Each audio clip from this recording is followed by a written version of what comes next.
Nah, baik anak-anak, langsung saja kita masuk pada materi untuk aplikasi turunan fungsi trigonometri.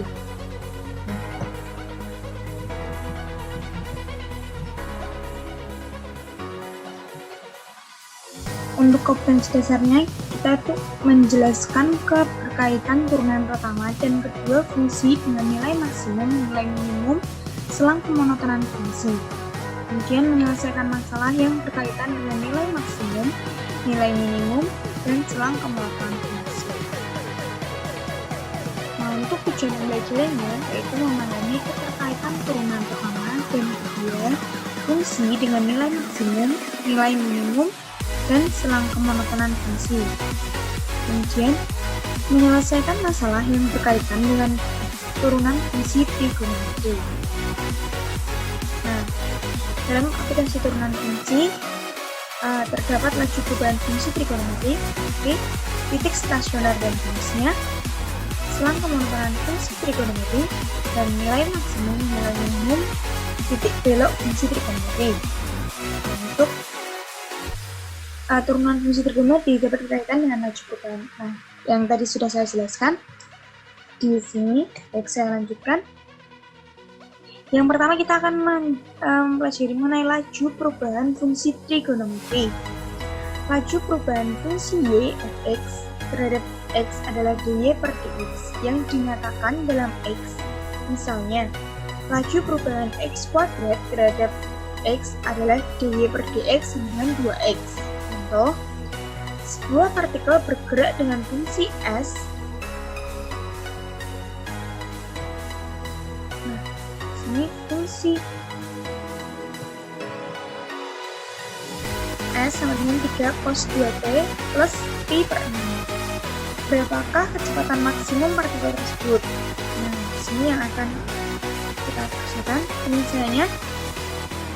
Di sini adalah simbol dari kecepatan dengan rumusnya ds per dt-nya tadi. Ya, jadi d per dt s di sini tuh kita ganti. Ini kita ganti dengan ini s sama dengan 3 cos 2t plus pi per 6. Nah, kita sudah tuliskan sini. Kemudian hasilnya itu 3 min sin karena ini turunan. Yang pertama tuh kita turunkan terlebih dahulu untuk cos 2t plus pi per 6. Nah, turunan ini tuh hasilnya itu minus sin 2t plus pi per 6. Kemudian kita turunkan untuk yang ini 2t plus pi per 6 hasilnya yaitu 2. Nah, 3 di sini itu adalah nilai 3 yang ada di sini, kita keluarkan terlebih dahulu. Maka kita di sini kita tandakan dengan kurung. Dan hasil dari 3 dikali dengan min sin 2t plus pi per 6 kali 2 hasilnya yaitu minus 6 sin 2t plus pi per 6. Jadi kecepatan maksimum adalah 6 tercapai jika sin 2t plus pi per 6 sama dengan minus 1. Selanjutnya titik stasioner. Misalkan x sama dengan a adalah titik stasioner dari f. Nilai a akan menyebabkan turunan pertama fungsi f bernilai 0 atau f aksen a sama dengan 0. Jadi, titik stasioner adalah titik yang menyebabkan f aksen sama dengan ini. Nah, kita masuk pada contoh soal. Tentukan nilai stasioner dari fx sama dengan sin 2x. Untuk x derajat kurang dari sama dengan x kurang dari sama dengan 360 derajat. Nah, langsung kita masuk pada penyelesaiannya. Sini fx sama dengan sin 2x sehingga f aksen x sama dengan 2 cos 2x. Nah, caranya masih sama. Kita turunkan terlebih dahulu untuk sin 2x. Nah, sin 2x di sini menghasilkan cos 2x karena turunan dari sin yaitu cos. Kemudian 2x di sini masih mengikuti, kita terus kembali dan kemudian kita turunkan turunan keduanya yaitu kita menurunkan 2x-nya. Nah, turunan dari 2x yaitu 2. Maka hasil dari sin 2x yaitu 2 cos 2x. Nah, untuk titik stasioner fx sebagai berikut. F aksennya kita tulis, ini karena kita di sini sudah kita ketahui. Untuk f aksennya yaitu 2 cos 2x. Nah, 0 sama dengan 2 cos 2x. Cos 2x sama dengan 0. Nah, 2 di sini kita pindah ruas. Kemudian cos 2x sama dengan cos 90 derajat. Nah, kenapa ini kok bisa cos 90 derajat, Bu? Karena apa? Cos yang bernilai 0 itu kita ambil untuk cos 90 derajat. Seperti itu. Kemudian diperoleh 2x sama dengan 90 derajat plus K dikali 360 derajat atau 2x sama dengan minus 90 derajat ditambah dengan K dikali dengan 360 derajat. Untuk 2x sama dengan 90 derajat plus K dikali 360 derajat diperoleh 2x sama dengan 90 derajat ditambah dengan K dikali dengan 360 derajat. Maka X di sini, 2 di sini kita bagi. Nah, di sini kita pindah sini. Sini seperti ini aja, bagi dengan 2. Maka hasilnya X yaitu 45 derajat plus K dikali 180 derajat. Karena 90 dibagi 2 itu hasilnya 45 derajat. Dan 360 derajat itu dibagi 2 hasilnya 180 derajat. K sama dengan 0 dan X sama dengan 45 derajat. Jika K bernilai 1, maka X-nya bernilai 225 derajat. Untuk 2X sama dengan minus 90 derajat plus K dikali 360 derajat diperoleh 2X sama dengan minus 90 derajat ditambah dengan K dikali 360 derajat. Maka nilai X-nya, nah ini masih sama. Nah, sini X di sini akan kita ganti dengan nilai 1.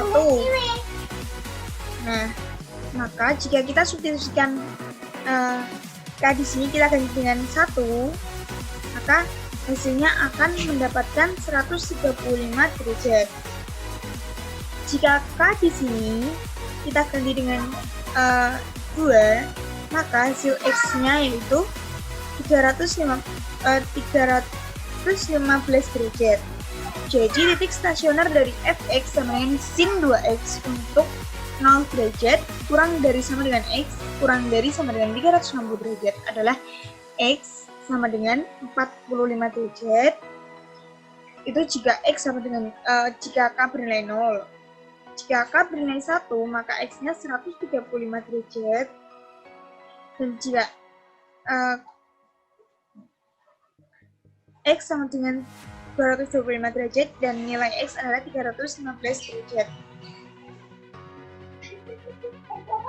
Kemudian selanjutnya kita masuk pada selang kemonotonan fungsi trigonometri. Misalkan fx berupa fungsi kontinu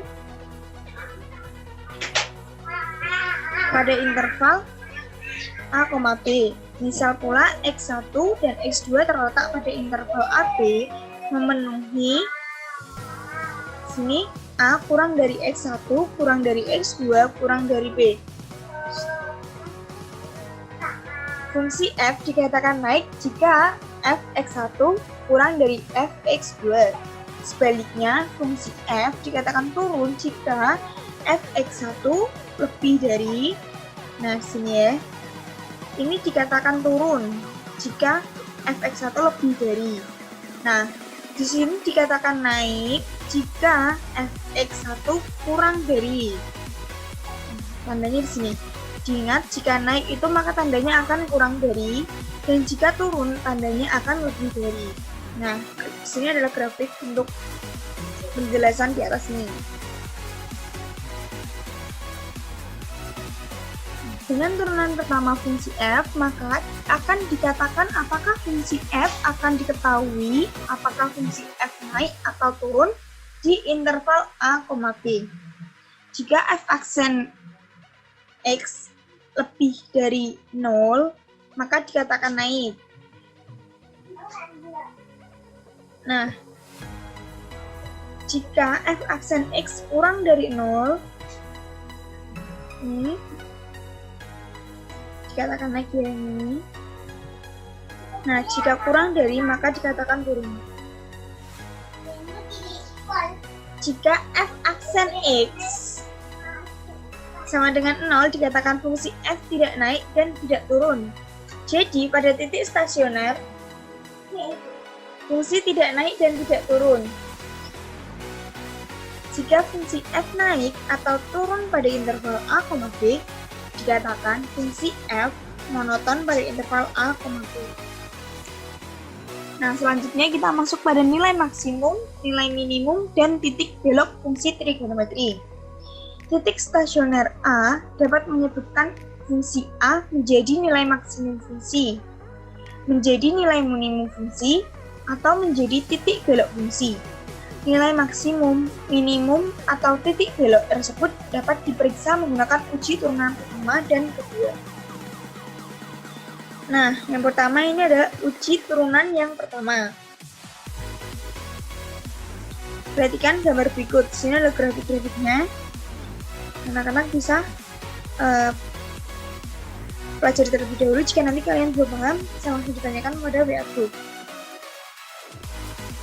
Kemudian, di sini ada penjelasannya. Untuk titik X sama dengan A adalah titik stasioner Fx, sehingga f aksen X sama dengan 0. Dari gambar diketahui f aksen X kurang dari 0 untuk X kurang dari A.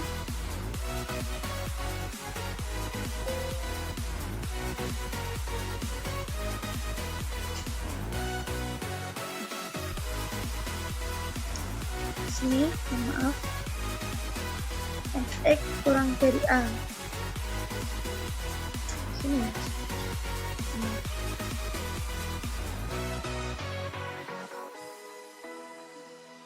Titik A, FA disebut titik balik maksimum. Kemudian dari gambar diketahui f aksen X kurang dari 0 untuk X kurang dari A dan f aksen X lebih dari 0 untuk X lebih dari A, maka disebut titik balik minimum. Dari gambar diketahui f aksen X kurang dari 0 untuk X kurang dari A, itu disebut titik belok. Nah, untuk f aksen X lebih dari 0 dan X kurang dari A, f aksen kurang dari 0 untuk X lebih dari A, itu disebut titik belok. Selanjutnya, kita masuk pada uji turunan kedua. Titik X sama dengan A adalah titik stasioner Fx, sehingga f aksen X adalah 0. Jika f double aksen A kurang dari 0, titik A, fungsi A, disebut titik balik maksimum. Nilai FA disebut nilai maksimum Fx. Jika f double aksen A lebih dari 0, maka disebut titik balik minimum. Jika f double aksen A kurang dari 0 untuk X kurang dari A dan f double aksen A sama dengan 0, itu disebut titik belok turun. Nah, jika f double aksen A lebih dari 0 dan f double aksen A sama dengan 0, maka disebut titik belok naik. Nah, di sini ada yang membedakan. Bedanya tuh jika disebut titik belok turun itu jika f double aksennya tuh kurang dari 0. Dan disebut titik belok naik sini jika f double aksen A itu lebih dari 0. Nah, kita masuk pada nilai maksimum dan nilai minimum. Misalkan daerah asal fungsi f dibatasi menjadi a, b, nilai maksimum atau minimum fungsi di interval a, b disebut nilai maksimum atau minimum relatif. Artinya, jika interval fungsi f diperluas, mungkin saja ada nilai lain yang menyebabkan nilai f lebih besar atau lebih kecil. Dalam bahasa ini, jika dikatakan nilai maksimum atau minimum, dimaksudkan bahwa nilai tersebut adalah nilai maksimum relatif atau nilai minimum relatif.